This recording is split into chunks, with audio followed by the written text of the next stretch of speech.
Max hospital के एक प्रसिद्ध डॉक्टर ने बताया कि डायबिटीज में जो कोशिकाएं इंसुलिन बनाती हैं वे एक बार खत्म हो जाएं तो दोबारा नहीं बनती। लेकिन क्या ये सच है? Indian council of medical research ने एक ऐसी चीज पर रिसर्च की है जो इस बात को सीधे चुनौती देती है। अगर आप या आपके घर में कोई लंबे समय से डायबिटीज की दवा ले रहा है और फास्टिंग शुगर 150 से नीचे नहीं आती, खाने के बाद शुगर 200 पार कर जाती है, हाथ पैरों में कभी कभी जलन या सुन्नपन होता है, आंखें थकने लगती हैं, तो लोग अक्सर समझते हैं कि उनका सिर्फ शुगर लेवल हाई है।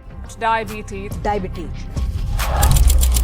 एक ऐसी खामोश बीमारी जो देश को बीमार और अर्थव्यवस्था को खोखला कर रही है। डायबिटीज यानी कि शुगर की बीमारी हर घर तक पहुंच चुकी है।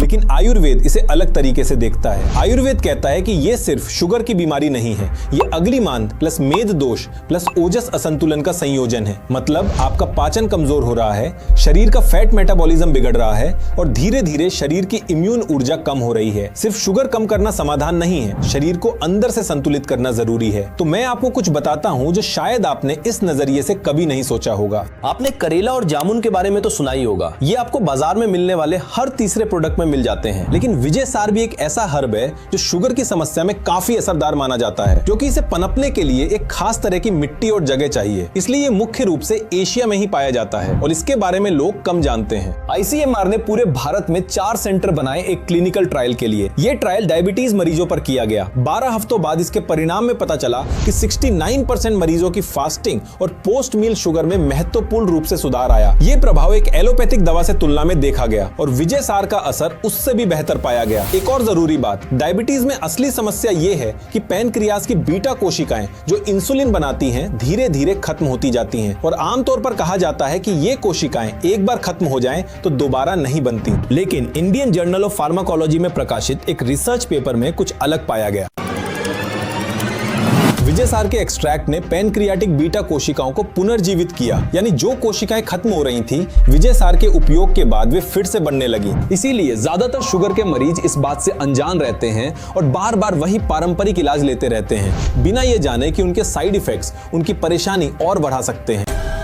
और सिर्फ विजय सार ही नहीं, गुड़मार जिसे शुगर डेस्ट्रॉयड भी कहा जाता है, आंतों में शुगर के अवशोषण को धीमा करता है, यानी जो आप खाते हैं वो तुरंत ब्लड में नहीं जाता। फिर है मेथी, जिसमें सॉल्युबल फाइबर होता है जो कार्ब्स को धीरे धीरे प्रोसेस करता है। गिलोय सूजन को कम करता है जो डायबिटीज के साथ साथ आंखों और किडनी पर भी असर डालती है। जब ये सभी एक सही संयोजन में साथ आते हैं तो एक अकेले इंग्रेडिएंट से कहीं ज्यादा प्रभावी हो जाते हैं। गुडवेदा का डाया अमृत करेला जामुन पाउडर, इसमें 13 आयुर्वेदिक जड़ी बूटियां हैं जिनमें विजय सार, गुड़मार, मेथी और गिलोय शामिल हैं। एक चम्मच सुबह खाली पेट गुनगुने पानी में मिलाकर खाने से आधा घंटा पहले लें। बस इतना ही। आप पहले ही हफ्ते से अपने पाचन में सुधार देखना शुरू कर देंगे।